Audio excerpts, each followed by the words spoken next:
Hadirin, dan sama-sama mencari doa Allah Subhanahu wa taala.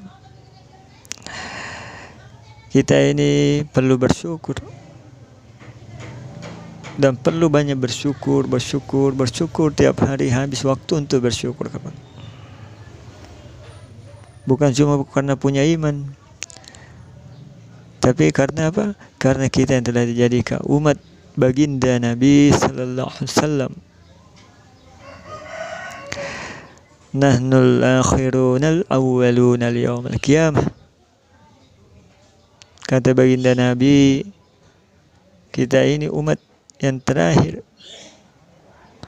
tapi di hari kiamat kita ini umat yang awal diadili oleh Allah Subhanahu wa taala. Dan apabila kita ini masuk surga, maka kita ini lebih dahulu masuk surga daripada umat-umat yang awal. Padahal ini kita umat terakhir, Pak. Kenapa bisa seperti itu? Karena kita ini umat yang mulia, umat baginda Nabi sallallahu alaihi wasallam. Hadirin yang mulia, kita ini kecil-kecil, jangankan tuh umur saja ini kita pendek-pendek, paling lama itu 60-70 tahun. Orang awal ini, orang terdahulu sebelum kita, orang-orang awal, umurnya ada yang 1000 tahun, 2000 tahun, 3000 tahun.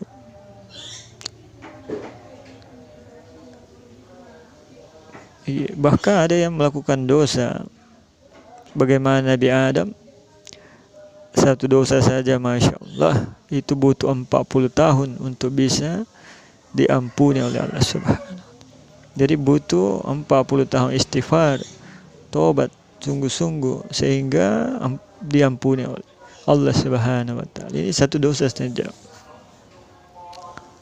Hari ini kita hadirin yang mulia telah melakukan berapa dosa? Mulai akil balik sampai hari ini di umur kita, berapa dosa yang kita lakukan? Tapi hari ini kita masih disibukkan dengan perkara agama, perkara ibadah. Ini berarti dosa kita bisa jadi telah diampuni oleh Allah Subhanahu wa taala. Padahal istighfarnya cuma berapa menit saja zikir. Kenapa bisa seperti itu, hadirin? Karena kita ini umat yang mulia, umat baginda Nabi sallallahu alaihi wasallam.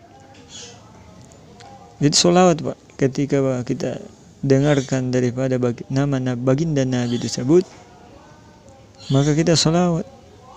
Karena satu solawat ini maka Allah akan lipat gandakan, balas dengan 10 kali solawat untuk kita. Kita akan dapat daripada solawat malaikat, dan solawat malaikat ini berupa doa kepada Allah agar kita mendapat maghfirah, ampunan dari Allah Subhanahu wa taala. Sedangkan solawat dari Allah itu merupakan keuntungan yang besar bagi kita, karena solawat dari Allah Subhanahu wa taala untuk kita ini adalah pengampunan dosa, peningkatan derajat, dan mendapatkan ridho Allah Subhanahu wa taala. Ini solawat. Kenapa hadirin dengan solawat? Karena kita ini umat terakhir, umat baginda Nabi sallallahu alaihi wasallam, umat yang mulia. Maka rugi kita yang tidak bersyukur, Pak. Kita dijadikan, padahal kita sudah jadi umat yang terakhir, umat yang mulia. Sedangkan orang-orang terdahulu ini banyak sekali yang meminta untuk dijadikan umat terakhir. Bahkan bukan cuma manusia biasa, bahkan Nabi pun minta untuk jadi umat terakhir, umat baginda Nabi sallallahu alaihi wasallam. Nabi Ibrahim alaihissalam doa, ya Allah, jadikanlah saya umat yang terakhir, umat yang terakhir, umat baginda Nabi sallallahu alaihi wasallam. Nabi Musa juga seperti itu. Tapi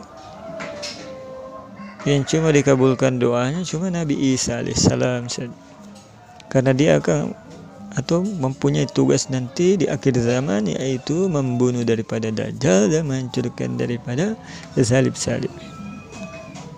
Tapi dia bukan lagi menjadi nabi nanti, tapi menjadi umat baginda Nabi sallallahu alaihi wasallam. Maka rugi Pak kalau kita tidak mencintai daripada Nabi, tidak mengikuti sunnah Nabi. Hari ini kita banyak mengaku juga umat Nabi, tapi malu menghidupkan sunnahnya.